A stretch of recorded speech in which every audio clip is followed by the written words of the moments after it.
Recuerda que puedes escuchar este audio horas antes de su estreno y sin publicidad, suscribiéndote en cesarvidal.tv.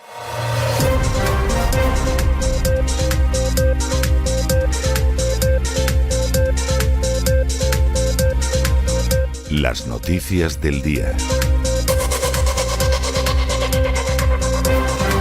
Estamos de regreso después de ese editorial que hemos dedicado a uno de los grandísimos éxitos de la tecnología puntera china, a DeepSeek. DeepSeek, que en última instancia está relacionado con la inteligencia artificial y que se da la circunstancia de que si efectivamente lo que dice China es cierto, ha conseguido dar un revolcón tremendo a la industria americana, ha conseguido que la bolsa de Wall Street pierda más de 600.000 millones de dólares en el peor desastre bursátil de la historia de los Estados Unidos, y encima lo ha conseguido gastándose prácticamente 1000 veces menos de lo que se ha gastado Estados Unidos en lo mismo. Esto no es que sea un gol por la escuadra, esto es una goleada como aquella que le metió España, creo que era Chipre, hace décadas, que en fin, los que lo vimos nos quedamos sorprendidos de lo que podía ser aquello.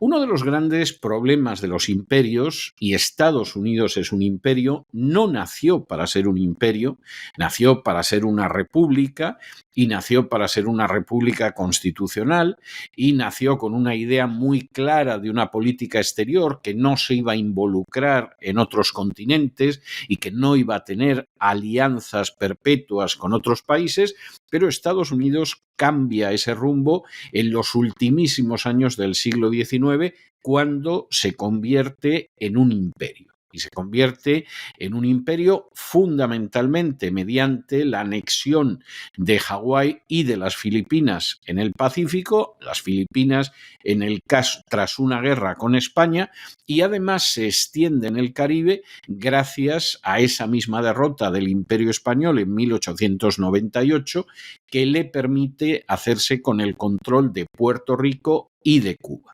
Apenas unos años después, Estados Unidos conseguirá también que Panamá se independice de Colombia, y aprovechando que ha impulsado la independencia bastante artificial entonces de Panamá, pues por ahí hará pasar un canal que controlará durante décadas y que Donald Trump quiere recuperar en estos momentos.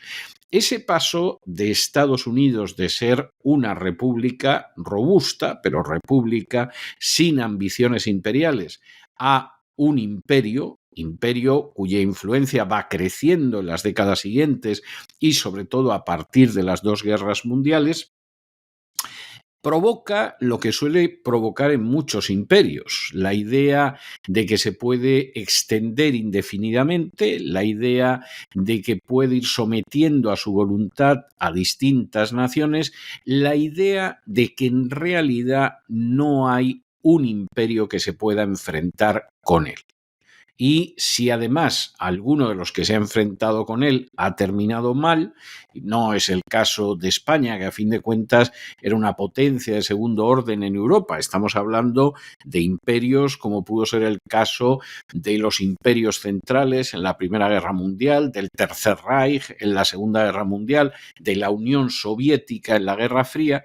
Bueno, pues hay una cierta tendencia a dormirse en los laureles.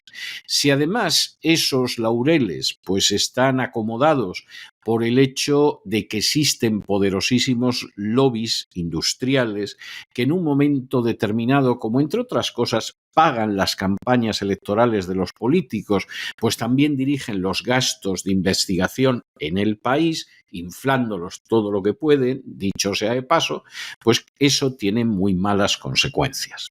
En el caso de Estados Unidos se han producido además otras circunstancias que ha analizado magníficamente ese antropólogo francés que se llama Emmanuel Todd, en un libro sobre la decadencia de Occidente que es de lectura obligatoria y donde muestra que en Estados Unidos ese modelo inicial que suma la ciencia, la educación, el trabajo, que es el modelo protestante y que es el modelo que convierte a Estados Unidos en una gran nación desde sus inicios a lo largo, luego después del siglo XIX, ese modelo entró en crisis hace décadas, sustituido por un modelo judío especulativo.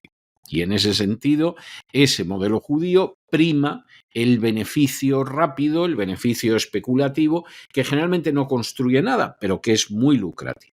Y Emmanuel Todd señala cómo Estados Unidos ha dejado de ser el país de ingenieros que siempre fue y se ha convertido en un país de especuladores, donde los jóvenes talentos que antes iban a la arquitectura, a la ingeniería, a la investigación científica, pues ahora van a hacerse millonarios antes de los 30 años en la bolsa y se dejan de todas esas cosas que revierten en beneficio del país. De hecho, el número de ingenieros en Estados Unidos se ha ido desplomando y buena parte de los ingenieros de Estados Unidos son chinos e indios. Es decir, encima, en un porcentaje muy elevado, es gente que viene del extranjero. Bueno, a lo mejor el chino ha nacido aquí o el indio ha nacido aquí, pero sus padres vinieron de la India o vinieron de China. Estados Unidos se ha ido desventrando. Y se ha ido desventrando, además, con un sentimiento de superioridad estúpidamente arrogante hacia China, de una ignorancia del mundo en el que vive, y en ese sentido esto es tremendo, porque efectivamente, bueno, pues hay un intento de ni lo conozco ni lo quiero conocer. En este sentido, la administración Trump puede ser más explícita, pero no crean que es distinta de otras administraciones anteriores. Y bueno, pues claro, si la competencia fuera el viejo y decadente Imperio Español, no pasaría nada. Pero la competencia es China. Y China está asumiendo principios, paradójicamente, de los padres fundadores. Por ejemplo, no tener alianzas militares permanentes con nadie, absolutamente con nadie. Por ejemplo, no meterse en guerras. No paran de hablarnos de lo de Taiwán, pero desde que llevan hablándonos de Taiwán hay que ver la cantidad de guerras e invasiones en las que ha entrado Estados Unidos arrastrando a sus aliados. Por ejemplo, en el caso de China, defendiendo el libre comercio. China no se dedica ni a impedir que otros comercien, ni a amenazar con la subida de aranceles, etcétera. Todo lo contrario. Lo que quiere es libre comercio en el estado más puro. Y para terminarlo de arreglar, la política de China no está determinada por lobbies. No hay un lobby farmacéutico, un lobby armamentístico, un lobby tecnológico que marca la política del país. Es el núcleo que dirige la política del país el que marca por dónde tienen que ir esas distintas industrias. Y como no tienen que recibir dinero para ganar una campaña electoral, lo pueden hacer tranquilamente. Y como se da la circunstancia de que lo que buscan sobre todo es el avance del país y no enriquecer a aquellos que te han ayudado a ganar un escaño en el Senado o a ganar un escaño en el Congreso o llegar a la Casa Blanca, pues evidentemente la dirección en la que se va es magnífica. Sumen ustedes que están cultivando sobre todo su cantera de talentos locales y que además les pagan muy bien, porque consideran que ese talento técnico se merece más ganar dinero que un señor que está al frente de una multinacional que la gestiona muy mal, que muchas veces pierde hasta dinero, pero que luego se va con un retiro, con una cantidad de millones de dólares verdaderamente impresionante. No es el caso chino y es muy inteligente. ¿Y qué sucede? Hombre, pues que como se van cometiendo error tras error y los de enfrente no los cometen y además hacen las cosas bien, de pronto un día te aparece el DeepSeek y se da la circunstancia de que te llevas un susto de muerte porque estos chinos que son atrasados y tontos y todo lo que tú quieras pensar, te acaban de dar un revolcón impresionante que solamente en términos bursátiles te ha costado más de 600.000 millones de dólares, que se dice pronto. La gran pregunta del futuro es si efectivamente Estados Unidos va a despertar y se va a dar cuenta de que tiene que hacer cambios para seguir en cabeza o incluso intentar recuperar los terrenos en los que China ya le ha ganado desde hace mucho tiempo, o si por el contrario Estados Unidos va a seguir por donde va y entonces, bueno, pues si va donde va, China le irá adelantando en todo, lo que evidentemente a Estados Unidos no le beneficia lo más mínimo. ¿Para qué nos vamos a engañar? En fin, de eso hablaba nuestro editorial hoy y nosotros entramos ya en nuestro boletín de noticias y como siempre lo hacemos por el segmento de España. Y claro, acabamos de hablar de China adelantando a Estados Unidos en esta jugada última que ha hecho Estados Unidos, que se tiene que reponer y de pronto aterrizas en España. Y claro, esto es el tercer mundo, esto es una monarquía bananera. Y las noticias que salen son mortales. Por ejemplo, la última. Dentro de todas estas historias de corrupción y soborno que orbitaban y orbitan en torno al presidente del gobierno, bueno, pues vuelve a aparecer José Luis Ábalos, la antigua mano derecha de Pedro Sánchez, que en su momento incluso intentó obtener una licencia bancaria en España para una empresa malaya. Esto de la empresa malaya ya es que sinceramente es algo que se va de la imaginación de cualquiera. Cualquiera que ahora se pusiera a escribir una novela sobre la corrupción en España, que es inmensa, sobre este mal uso del poder, lo de la empresa malaya yo no creo que se le pudiera ocurrir. Esto desafía totalmente la situación. Pero ahora agárrense a la silla. La historia de la empresa malaya no salió bien, no porque Ábalos y Koldo no estuvieran, pero vamos, más que encantados en llevar a cabo la historia, sino porque los malayos en un momento determinado dijeron, ojo, que estos nos van a estafar, el ministro y el otro del Partido Socialista nos van a estafar y lo que hacemos es que nos vamos. Es algo verdaderamente tercermundista, pero bueno, ya la tercera división dentro del tercer mundo. El ministro intentando enredar a los malayos con la ayuda, por supuesto, indispensable de Koldo García, y en un momento determinado los malayos que dicen, yo de este ministro no me fío, del otro no me fío, nos vamos. Es algo increíble. Claro, ¿qué te vas a esperar? ¿Qué te vas a esperar en un país donde García Ortiz sigue siendo el fiscal general del Estado, que es verdaderamente gravísimo, y se da la circunstancia de que, bueno, aparece ante el Tribunal Supremo, no contesta porque no quiere, por supuesto no piensa dimitir, por supuesto Pedro Sánchez no lo cesa y ahora mismo hay una tercera parte de la cúpula de la Fiscalía que pide su dimisión. 13 fiscales del Tribunal Supremo, nada más y nada menos, y 2 antiguos fiscales generales. Pues bueno, piensen ustedes lo que quieran, piensen lo que quieran, pero España, desgraciadamente, porque esto es una desgracia inmensa, gracias a unos y a otros, porque esto no solo es culpa de Pedro Sánchez, se ha convertido en una monarquía bananera. República bananera no, porque todo el mundo sabe que es una monarquía, pero es una monarquía bananera. Y en fin, estas y otras noticias se las contamos con la ayuda indispensable de María Durán. María, muy buenas noches. ¿Qué tal, César? ¿Qué tal, oyentes?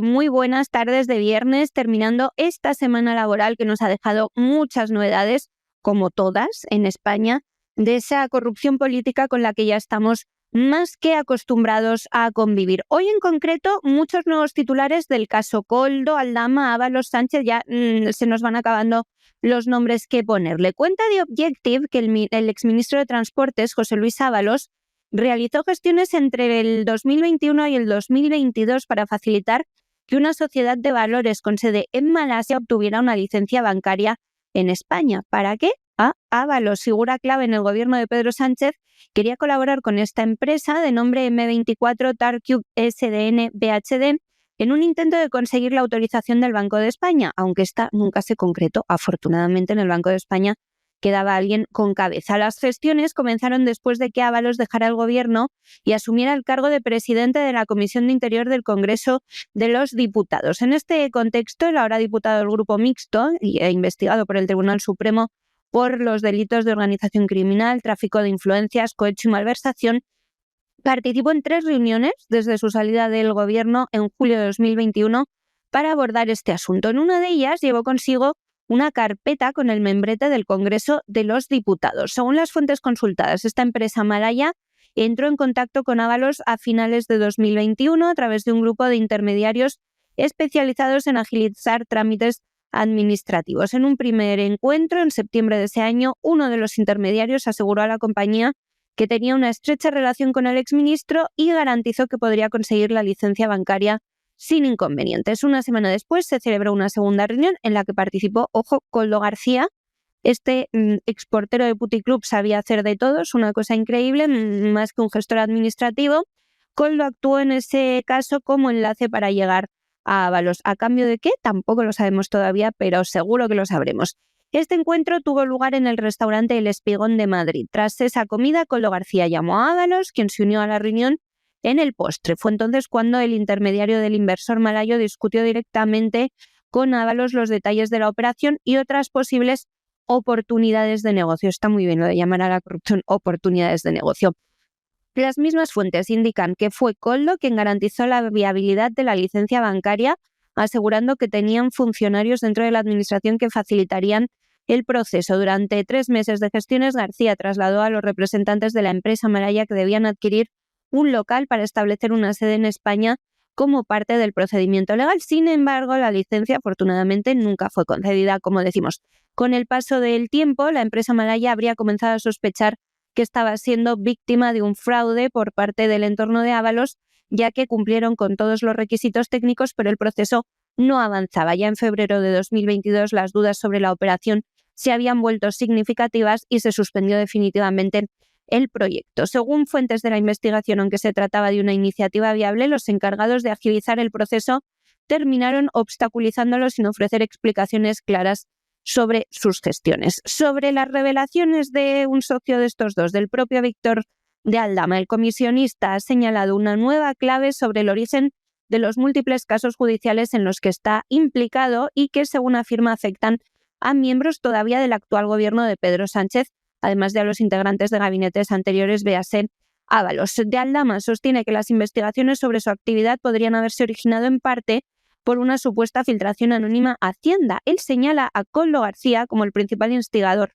a ese exasesor de Ábalos. En una entrevista que ha concedido de Aldama a América TV, ha asegurado que la investigación de la UCO comenzó tras una denuncia presentada por el Partido Popular, esto lo sabíamos, otra del colectivo Manos Limpias, que es uno de los que ejerce la acusación popular, con el objetivo de analizar a todos los proveedores de mascarillas del gobierno durante la pandemia. Estas investigaciones llevaron a la empresa Soluciones de Gestión, la principal implicada del caso Koldo, cuyos primeros datos fueron revelados en su día por el periódico Voz Populi y desembocaron en una serie de detenciones e investigaciones que actualmente siguen su curso en la Audiencia Nacional y el Tribunal Supremo. No obstante, de Aldama sostiene también que el origen de las investigaciones estaría vinculado a una supuesta filtración anónima a Hacienda en un contexto en el que su relación con Koldo se deterioró por diversos desencuentros. O sea, lo que viene a decir es que a él lo acusa Koldo porque se pelean, supuestamente, aunque no lo dice, porque dejó de pagarle sobornos. Según su relato, el asesor de Ábalos habría advertido en su círculo cercano que en cualquier momento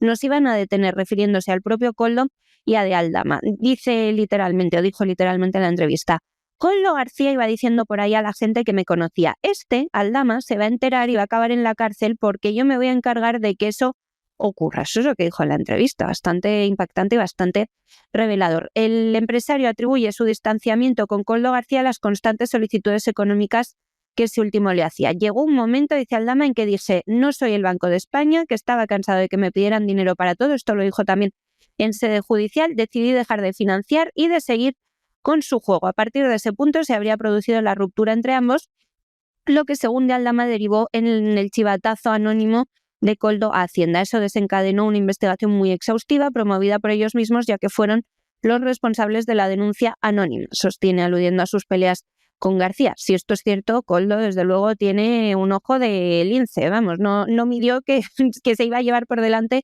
a sí mismo al chivarse de Aldama. Cree también de Aldama que García no calculó justamente el alcance de sus acciones, dice que se le fue de las manos. Lo que pensaba que sería solo un aviso o un susto terminó desencadenando una investigación mayor. El funcionario que llevaba el caso detectó irregularidades y las denunció a la UDEF, lo que puso en marcha la maquinaria que llevó al caso Koldo. Las explicaciones de Aldama contrastan con su actitud en el Parlamento de Canarias el pasado jueves, cuando optó por no declarar ante los diputados autonómicos en la Comisión de Investigación sobre los contratos de material sanitario durante la pandemia. Estas adquisiciones, recordamos, se realizaron bajo la presidencia de Ángel Víctor Torres, actual ministro de Política Territorial y Memoria Democrática, quien de Aldama ha señalado varias veces en sus declaraciones. Y sobre los avances de la UCO en el caso hidrocarburos, otra trama relacionada con de Aldama, en este caso sobre el supuesto fraude del IVA, en la que también están implicados sus socios, los investigadores han logrado acceder a parte de las conversaciones cifradas en su teléfono móvil. Este miércoles el empresario presentaba también un escrito al Juzgado Central de Instrucción número 5 en respuesta a la solicitud de prisión para él formulada por el PSOE. Ya saben que el PSOE quiere que de Aldama vuelva a prisión preventiva para que deje de largar sobre ellos. En ese documento incluía una conversación intervenida por la Guardia Civil en la que se dirige al jefe de gabinete de María Jesús Montero, Carlos Moreno, para discutir cómo liquidar en plazos una deuda con Hacienda de una de sus empresas. Y sobre el caso García Ortiz, al que no podemos dejar ni un día libre porque es una corrupción en la del Ministerio Público increíble, se le empiezan a revolver esos fiscales que dependen de él. En concreto, 13 miembros de la Junta de Fiscales de Sala, que presentan un tercio de la élite del Ministerio Público, han solicitado formalmente este viernes la dimisión de Álvaro García Ortiz como fiscal general. Esta petición surge a raíz de los últimos acontecimientos en su proceso judicial, en particular por su decisión de obstaculizar la investigación al negarse a responder al juez y no querer entregar el teléfono móvil que los investigadores no encuentran. En un comunicado conjunto, los fiscales han dicho que su dimisión es imprescindible, han expresado su preocupación por el deterioro de la imagen del Ministerio Fiscal y destacan que el avance de la instrucción y sus hitos procesales han superado las previsiones más pesimistas en cuanto a la erosión padecida por la institución. Subrayan también que han decidido enviar la carta en este momento porque desde la última reunión convocada por García Ortiz con ellos la situación ha empeorado significativamente. Los firmantes también critican especialmente su actitud en su comparecencia como investigado en el Supremo. Dicen que es impropia de un Estado democrático de derecho. Puede hacerlo como investigado don Álvaro García Ortiz, nunca el fiscal general del Estado. Enfatizan y recuerdan que una de las funciones esenciales del Ministerio Fiscal, es decir, de García Ortiz, es velar por la independencia de los tribunales. Bueno, y estamos hablando de tercermundismo en España y les tenemos que dar otra noticia más en este sentido. Ustedes saben que cuando se produjo la gota fría o la dana, como decidieron llamarla en España, durante bastante tiempo tardó en aparecer el ejército, lo hizo tarde, mal y casi nunca. En fin, la cosa funcionó no como debería de haber funcionado. Margarita Robles apareció por allí, se puso chula con algunas de las víctimas de la gota fría. Finalmente la televisión se volcó en la propaganda de las Fuerzas Armadas para dar la sensación de que se hacía algo, y algo se hacía, pero ni de lejos lo que se tenía que hacer.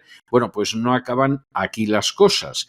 Resulta que los soldados que se desplegaron en Valencia pescaron la sarna. Sí, tenemos un ejército sarnoso en un sentido literal. España tiene un ejército sarnoso de manera literal, no figurada.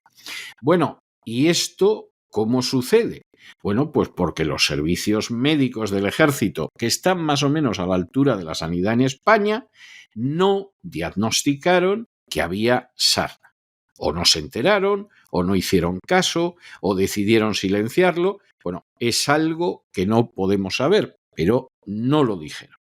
Cuando algunos de esta gente del ejército, de miembros del ejército, fueron a médicos civiles, entonces fue cuando se descubrió que habían pescado la sarna.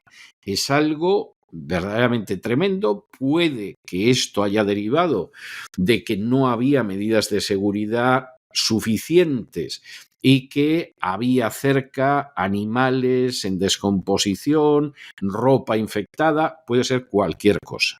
Pero lo cierto es que tenemos ahora mismo gente del ejército, soldados sarnosos, literalmente, en España. No deja de ser grave, ¿eh? No deja de ser grave, pero en fin, tampoco sorprende tal y como va la marcha del país. Llevamos muchos días sin hablar de las víctimas de la Dana, de esa tragedia de la que ya se han cumplido 3 meses y que hoy vuelve a los periódicos y a los programas de radio y televisión porque los militares españoles desplegados por el gobierno en Valencia han sufrido brotes de sarna, como lo oyen, los cuales además no fueron diagnosticados cuando acudieron a los servicios médicos del ejército. Sin embargo, al realizar las rotaciones y recibir atención fuera del ámbito militar, facultativos civiles sí les confirmaron que estaban padeciendo la enfermedad. Así lo ha denunciado ante los medios la Asociación de Tropa y Marinería Española, la ATME, este viernes en una denuncia que ha sido ratificada por su presidente. La asociación ha adelantado que volverá a formular preguntas al Ministerio de Defensa y a los diputados de la Comisión de Defensa del Congreso con el fin de sacar a la luz este tipo de información. La denuncia de ATME surge un día antes de la nueva visita del presidente del Gobierno, Pedro Sánchez, a Valencia, aunque en este caso como secretario general del Partido Socialista para asistir al Congreso de los Socialistas Valencianos. No se espera que visite las zonas afectadas, igual que tampoco lo hizo el jueves pasado cuando fue a reunirse con algunos alcaldes de los pueblos de la Dana, pero todo fue a puerta cerrada para evitar abucheos. ATME, esta asociación, fue creada en 2012 y está enfocada en la mejora de las condiciones laborales, económicas y sociales de los soldados. Y esto nos han exigido una aclaración urgente al Ministerio de Defensa, que ya saben que depende de la infumable Margarita Robles, sobre los posibles contagios de sarna durante las rotaciones en Valencia. Según información de la asociación, varios de sus miembros han reportado que habían contraído sarna entre mediados y finales de enero en las rotaciones de la Operación Dana. Aunque fueron atendidos por la Sanidad Militar en Valencia, nunca se les diagnosticó oficialmente esta enfermedad. Solo al regresar a sus hogares y seguir notando síntomas como picores, fue cuando acudieron a médicos civiles y finalmente les confirmaron a varios de ellos esta infección. Califican la situación de grave, ya que los afectados estuvieron entre 4 y 7 días sin diagnóstico, en contacto con compañeros, con familiares, con personal civil afectado de los pueblos, lo que dicen que pudo haber facilitado la propagación de la enfermedad. A ver, no extraña nada que se infecten de sarna. Primero, viendo las condiciones insalubres en las que seguían los pueblos de la Dana, en los que estuve yo el 16 de diciembre, fíjense si han tenido tiempo de limpiar, pero siguen sin dar órdenes directas desde el Ministerio de Sanidad. Ya ese día nos contaban los propios soldados fuera de cámaras, eso sí que es que no sabían ni qué hacer, que obedecían a lo que les pedían los ciudadanos porque no les daban órdenes oficiales. Estaba todo sucio todavía, estaba todo a medio limpiar, el olor seguía siendo insoportable, pues ahora, 3 meses después, en vez de 2, imagínense cómo pueden ser las condiciones de salubridad. Eso sin mencionar los lugares en los que están durmiendo los soldados, que ponen los pelos de punta. Esta asociación también cuestiona la efectividad de los protocolos sanitarios en operaciones de gran envergadura como la Dana de Valencia por parte del Ministerio de Defensa, donde los militares han estado expuestos durante muchos días a animales en estado de descomposición, a ácaros y ropa potencialmente infectada. Además, ATM ha recordado que recientemente la ministra de Defensa, Margarita Robles, mencionó en una comparecencia oficial que en los primeros días del despliegue hubo militares heridos e intoxicados. ¿Lo recuerdan? Aquí se lo contamos también. No obstante, las solicitudes de información sobre el tema que le han hecho a la ministra fueron respondidas simplemente con el argumento de que al tratarse de una operación militar no hay obligación de informar al respecto. Perfecto, el brote de sarna extendiéndose por ahí y Margarita Robles negándose a dar explicaciones. Bueno, nos vamos a Hispanoamérica y nos vamos en primer lugar a Cuba. Y nos vamos a Cuba porque se está celebrando la 6ª Conferencia Internacional por el Equilibrio del Mundo, donde se reúnen pues, una serie de figuras de la izquierda, a veces de una izquierda teledirigida por la CIA, no crean ustedes que les engañamos lo más mínimo, pero bueno, por ahí aparecen. Por supuesto, Cuba, como siempre, pues se dedica a pedir, como diría un castizo, como si la boca se la hubiera hecho un fraile y todo lo demás, y aparece la izquierda, pues generalmente para decir que la culpa de todo lo que pasa en Cuba la tienen los Estados Unidos Unidos y el bloqueo. Vamos a ver, las medidas de sanción económica contra Cuba dictadas por Estados Unidos sin duda hacen daño a Cuba. Es más, que eso es evidente, está en el hecho de que esas medidas se mantienen. Si esas medidas no le causaran ningún daño a Cuba, pues las medidas no se mantendrían.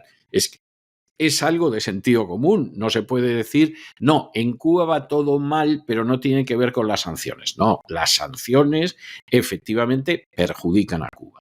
Pero, al mismo tiempo, no se puede negar que las autoridades cubanas son de una incompetencia verdaderamente palmaria desde hace décadas.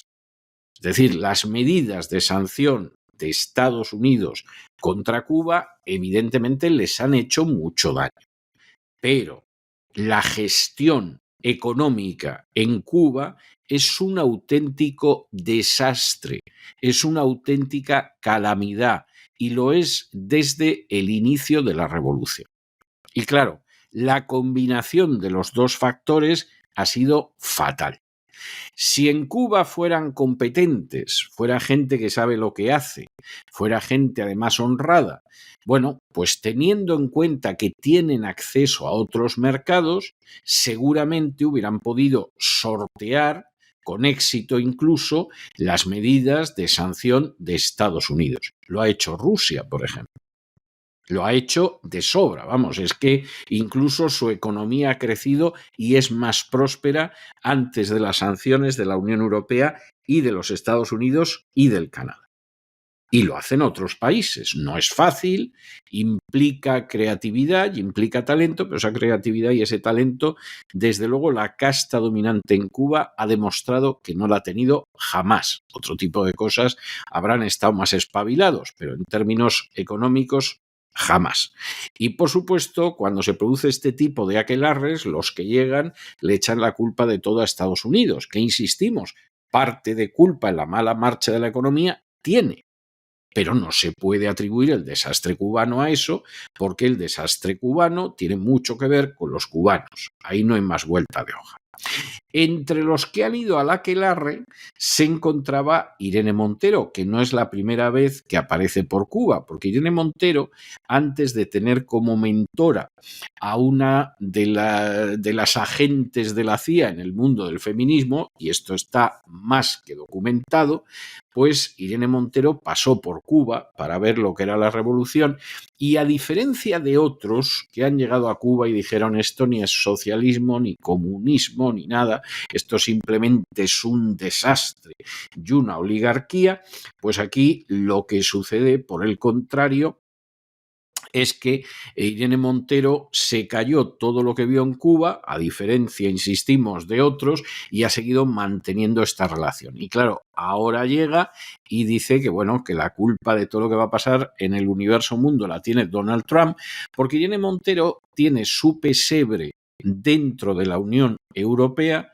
sabe por dónde va la Unión Europea, que desde luego es todo menos trumpista, y ha dicho, bueno, pues aquí lo mismo hago yo, fortuna política, porque se da la circunstancia de que la fortuna la voy a hacer poniéndome en la dirección del viento de la Unión Europea y la agenda globalista. Bueno, pues no, lo que se hace es el ridículo, y es el ridículo porque realmente defender el régimen de Cuba a estas alturas es que ya es algo absolutamente de delirio.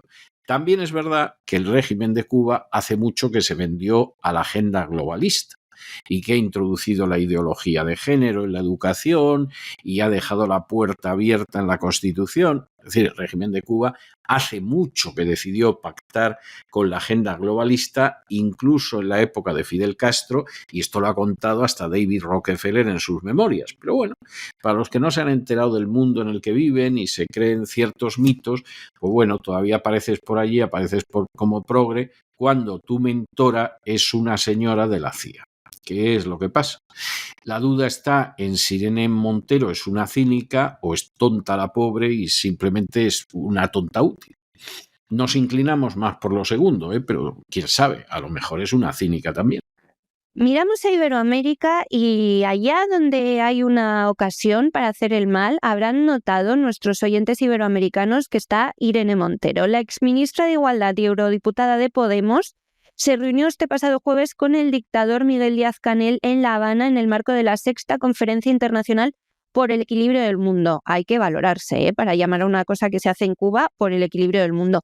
Un evento que desde el pasado 28 de enero está reuniendo en la capital cubana a diversos actores del comunismo y el socialismo mundial. Súper apetecible. Según la prensa oficialista cubana, Montero y Díaz-Canel han valorado positivamente que la Unión Europea siga manteniendo en vigor el cuestionado programa de cooperación con la isla, o sea, error de la Unión Europea, que por supuesto celebran estos dos, en un contexto en el que voces disidentes han venido exigiendo el fin del blanqueo de Bruselas a la tiranía castrista. También Montero manifestaba su interés por el bloqueo económico, decía, comercial y financiero que el gobierno de Estados Unidos impone desde hace décadas a la isla, destacando los esfuerzos del régimen comunista para hacerle frente a esta señora. Yo de verdad no sé qué tiene en la cabeza. Un punto destacado de la conversación, según el portal de la Presidencia de Cuba, ha sido la preocupación expresada por Montero a Díaz-Canel sobre las posibles implicaciones del regreso de Donald Trump a la Casa Blanca por el posible endurecimiento de dichas medidas.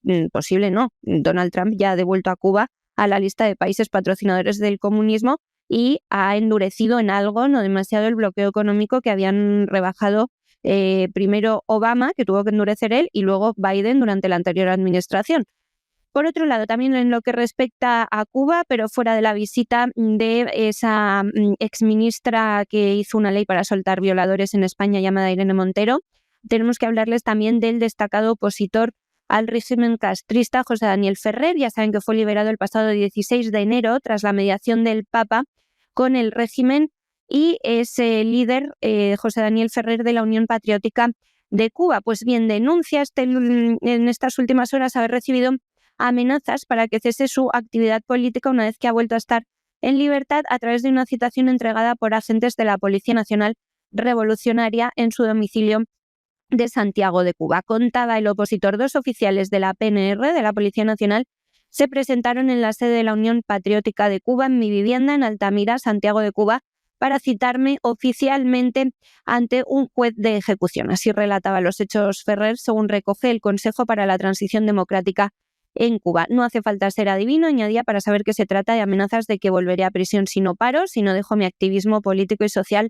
en favor de la libertad de nuestro pueblo y del bienestar de todos los cubanos. Denunciaba antes de recalcar que no asistirá a la citación. Efectivamente, es muy posible que vuelva a la cárcel. Ferrer también subrayaba que nunca he cometido delito alguno y cada vez que me han encarcelado ha sido por defender los derechos humanos de mi pueblo, que se ahorren las amenazas si me van a devolver a prisión, a esos centros de maldad y terror donde mueren los presos políticos, donde mueren presos comunes, donde la situación de la población penitenciaria en general es muy parecida a la de un campo de concentración. Deben tener muy presente que por la libertad y el bienestar de mi nación estoy dispuesto no solo a ir a prisión, sino también a dar la vida, ha concluido. Desde luego es para felicitar a la Unión Europea por el nefasto trabajo que está haciendo en exteriores con todas las dictaduras bananeras del mundo, empezando por la cubana. Bueno, y nos vamos de Cuba a Venezuela, pero nos vamos a Venezuela pasando por Israel, porque Benjamín Netanyahu ha reconocido a Edmundo González como presidente de Venezuela y lo ha invitado a una visita oficial para fortalecer lazos diplomáticos. Habrá gente que aquí a lo mejor se emociona y dice, hombre, la gira americana de Edmundo González, más allá del aspecto simbólico, pues no servía absolutamente de nada. Pero bueno, ya si el Estado de Israel nos reconoce, a lo mejor aquí podemos hacer algo, a lo mejor esto sale bien, a lo mejor, pues, hombre, después de pasar por Ecuador y Perú y alguno de estos países, más allá del abrazo, la banda, la condecoración, no tenemos, pero con lo de Israel la cosa cambia. Pues está por ver, está por ver. De entrada, la verdad es que Israel se ha tomado su tiempo para reconocer a Edmundo González Urrutia, ¿eh? O sea, no nos vamos a engañar que a Edmundo González no lo eligieron la semana pasada, o sea, se han tomado su tiempo. Y luego, pues verdaderamente no sabemos si esto va a tener algún tipo de consecuencia práctica. Quien ahora se dirige a ustedes piensa que no. piensa que no. Y además incluso piensa que el golpe ya definitivo a Edmundo González va a venir con la celebración de las elecciones locales en Venezuela, pues a muy poco tiempo de distancia. Es decir, si a esas elecciones no concurriera nadie, como está en estos momentos manteniendo María Corina Machado, bueno, pues si no fuera nadie y quedara claro que el régimen pues está solo y tal, yo no sé si eso le ayudaría, pero bueno, al menos se podría concebir una mínima esperanza. Como a las elecciones empiece a presentarse gente, porque todo el mundo quiere ser alcalde y todo el mundo quiere ser gobernador y todo el mundo quiere su parte del pastel, bueno, pues lo de Edmundo González se va a disolver pues quizá más rápido todavía que lo de Guaidó. Esa es la realidad y hay que contar con esa posibilidad y pensar qué se hace el día de mañana. Y el gobierno de Israel, bajo el liderazgo de Benjamín Netanyahu, del que luego les hablaremos otra vez, ha reconocido a Edmundo González Urrutia como presidente electo y legítimo de Venezuela y lo ha invitado a realizar una visita oficial al país. Esa invitación ha sido extendida por el ministro de Exteriores israelí, Gideon Sa'ar. Busca manifestar su respaldo a la lucha por la libertad y la democracia en Venezuela y sentar las bases para restablecer relaciones diplomáticas entre ambas naciones. La propuesta se realizó durante una conversación telefónica entre Sa'ar, González Urrutia y la también líder opositora María Corina Machado en el marco de los esfuerzos por fortalecer el apoyo internacional a la causa venezolana y asegurar la investidura del dirigente opositor que están realizando tanto González Urrutia como Machado. Felicité al presidente por su impresionante victoria en las elecciones y expresé mi esperanza de que la legítima y justa lucha por la libertad y la democracia en Venezuela culmine pronto permitiendo su regreso como mandatario, decía el ministro Sa'ar en un mensaje publicado en X. En su declaración, el funcionario israelí respaldaba también los resultados de las actas recopiladas por la oposición que dieron la victoria a Edmundo González en los comicios fraudulentos robados por el narcorrégimen del pasado 28 de julio. También criticaba con firmeza al régimen de Nicolás Maduro, lo acusaba de mantenerse en el poder mediante el fraude y el respaldo de aliados internacionales, exigiendo su inmediata salida. Decía en concreto: me sumo al llamado de muchos en el mundo para que Maduro, aliado del régimen asesino de los ayatolás en Irán, respete la voluntad del pueblo venezolano reflejada en los resultados electorales. También expresaba su confianza en el restablecimiento de la democracia en Venezuela y la pronta asunción del nuevo gobierno, lo que permitiría, dice, la normalización de relaciones diplomáticas entre ambos países. Estas relaciones están suspendidas desde 2009, cuando todavía gobernaba el fallecido Hugo Chávez, y se han distanciado todavía más debido al apoyo de Caracas a Palestina y al régimen iraní. Por su parte, Edmundo González agradecía la invitación y el respaldo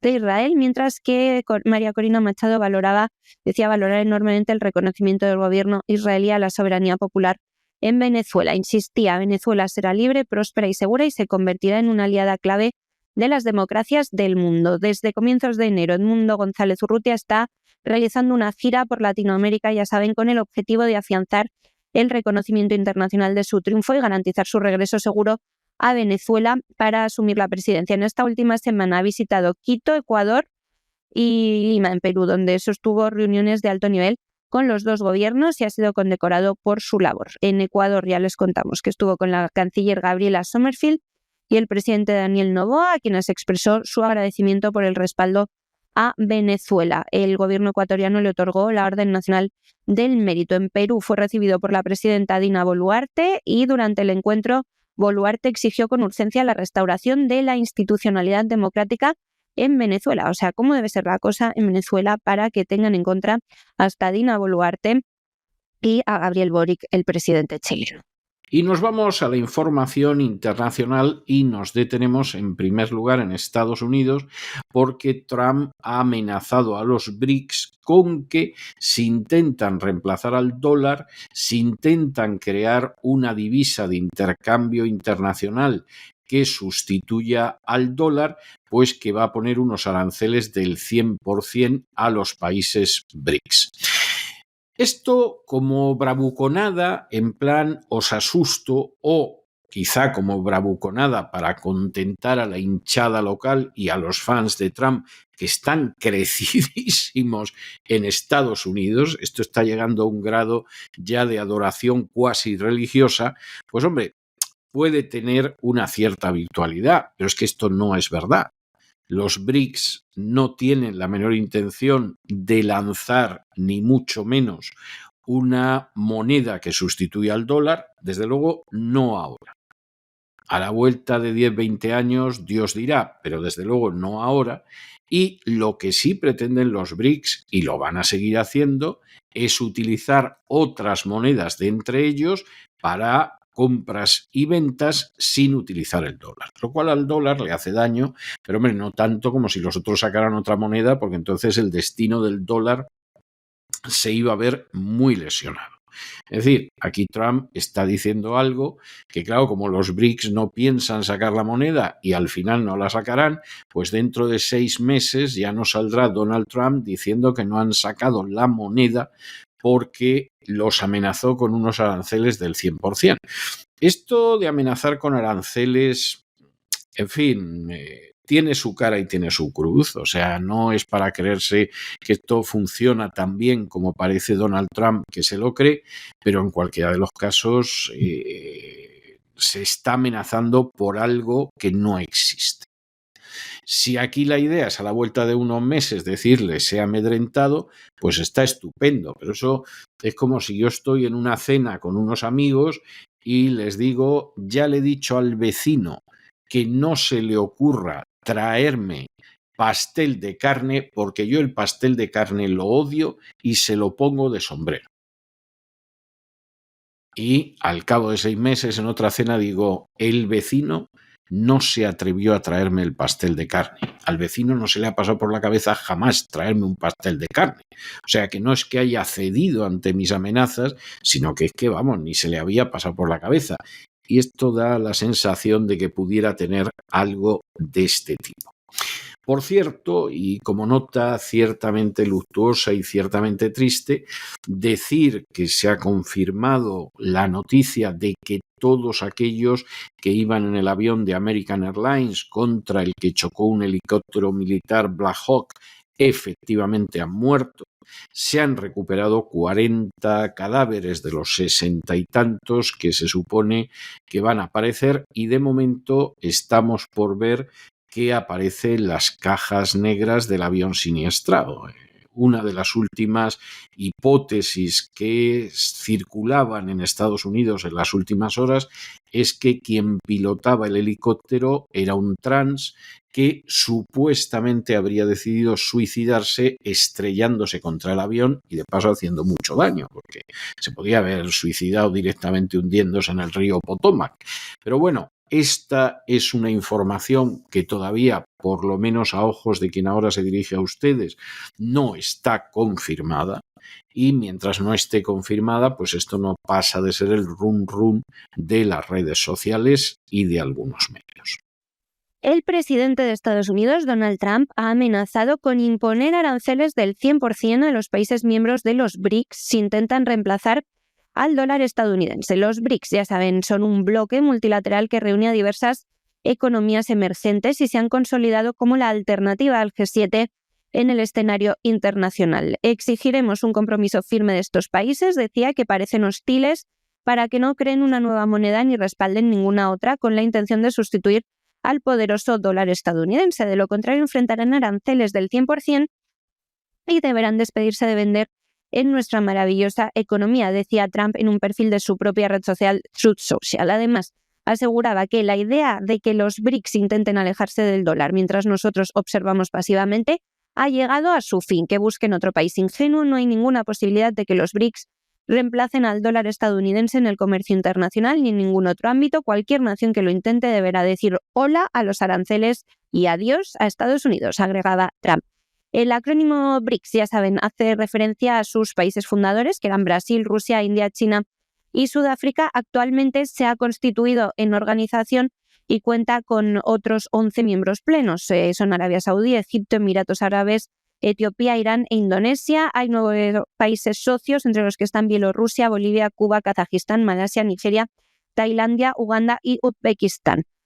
Trump que ve con ojos, desde luego, de prudencia a los BRICS, que realmente son una opción económica con la que para Europa sería realmente beneficioso comercio, pero bueno, suponemos que no van a ser capaces nuestros dirigentes de establecer relaciones que nos compensen a los europeos con otros países. Respecto a las novedades de ese terrible accidente que ocurrió en Washington la madrugada del miércoles al jueves, se confirma lo que temíamos, que desgraciadamente no hay supervivientes. Las autoridades de Estados Unidos han recuperado ya al menos 40 de los 67 cuerpos de las víctimas de ese accidente aéreo cuando un vuelo de American Airlines y un helicóptero del ejército chocaban en el aire sobre el río Potomac, cerca del Aeropuerto Nacional Ronald Reagan de Washington. Según fuentes policiales, alrededor de las 5:30, las 11:30 de la noche en España, los equipos de rescate habían logrado recuperar ayer al menos 40 cadáveres de las 67 personas fallecidas en el siniestro. De ellas, 64 viajaban en el avión que llegaba de Wichita, en Kansas, y 3 eran militares que iban en el helicóptero. Las autoridades han descartado ya definitivamente ninguna posibilidad de encontrar supervivientes. Entre esas víctimas hay 2 ciudadanos chinos, según ha informado la Embajada de China en Estados Unidos. También fuentes oficiales argentinas informaban sobre la muerte de un padre y su hijo de 13 años, argentinos los dos de nacionalidad, que habían viajado a Estados Unidos para que participase el niño en una competición de patinaje artístico. La Junta Nacional de Seguridad, por su parte, Junta Nacional de Seguridad del Transporte, ha anunciado en su cuenta en X que ya dispone de la grabadora de datos de vuelo y la grabadora de voz de la cabina, conocidas como cajas negras. Van a ser analizados en laboratorio para conocer las causas exactas del accidente. Bueno, y lo que les anunciamos en su momento se cumple, y es que Israel ya ha dicho que no se va a marchar de los nuevos territorios que ha ocupado en Siria. Y, por supuesto, que les vamos a hablar a ustedes de Cisjordania, y, por supuesto, de Líbano. Es decir, esta es una situación que a nadie le pilla de sorpresa, lo dijimos, tampoco hay que ser un genio, para saber que donde se mete Israel va a ser muy complicado que se retire, porque el derecho internacional no es precisamente una de las cuestiones que les preocupan, ni mucho menos, y decir que continúa el intercambio de rehenes, por cierto, que está provocando muchísima controversia en Israel, no porque se produzca, que eso evidentemente a la mayoría de la población de Israel le parece de perlas, sino porque están apareciendo cosas que no casan con la propaganda del gobierno de Netanyahu. Por ejemplo, el estado de las militares israelíes que fueron puestas en libertad, que tienen un aspecto fantástico y que además las están paseando por las televisiones. Por ejemplo, algún vídeo donde los rehenes, al ser liberados, se despiden de la gente de Hamás como si fueran sus amigos del alma. Bueno, pues a lo mejor es un caso de síndrome de Estocolmo, puede ser, pero desde luego la sensación de que se les haya infraalimentado, de que se les haya tratado mal, etcétera, etcétera, de momento no aparece, y esto está provocando controversias, insistimos, en los medios y en la sociedad israelíes, porque evidentemente es para formularse más preguntas. La última liberación, que ha sido hace unas horas, ha afectado a 8 rehenes, de los cuales 3 eran israelíes y 5 tailandeses. Y esperemos que efectivamente se produzca al final la liberación de toda esta gente. Y les decía que antes de finalizar este informativo volveríamos a hablar de Israel, porque el país anuncia ahora, tras haber asegurado que su presencia militar en el lado sirio del Monte Hermón, en la estratégica región de los Altos del Golán, sería solo temporal, que sus tropas van a permanecer allí de manera indefinida, para sorpresa de nadie. El ejército israelí aprovechaba el caos derivado de la caída del dictador Bashar al-Assad en Siria el pasado mes de diciembre para reforzar su presencia en la zona en teoría desmilitarizada que separa ambos países.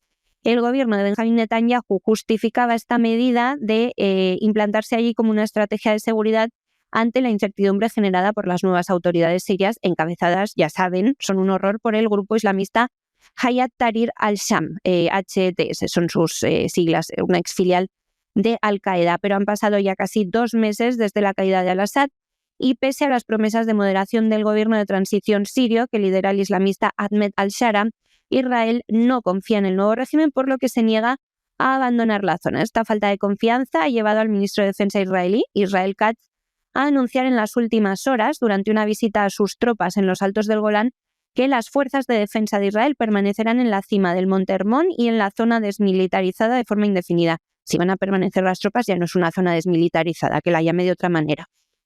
Por su parte, el gobierno sirio ha intentado ofrecer garantías de seguridad a Israel para evitar, dicen, una confrontación en un momento en el que enfrentan graves problemas internos. El presidente interino es consciente también de que un conflicto directo con Israel no se lo pueden permitir. Ha afirmado que ningún grupo respaldado por Irán u otras potencias extranjeras utilizará el territorio sirio para amenazar a terceros, pero a pesar de eso Israel no tiene intención de retirarse de la zona, por lo que las autoridades sirias han recurrido incluso a la ONU, que mantiene una misión en el país, para negociar una solución. En un encuentro en Damasco, el ministro de Exteriores interino sirio, Asad al-Shabani, y el ministro de Defensa, Marhaf Abu Kashra, expresaban al subsecretario general para Operaciones de Paz de la ONU, Jean-Pierre Lacroix, su disposición a cooperar plenamente con la ONU siempre y cuando Israel retire sus fuerzas. La postura israelí no solo se mantiene firme en Siria, también en otros territorios ocupados, en concreto en Líbano.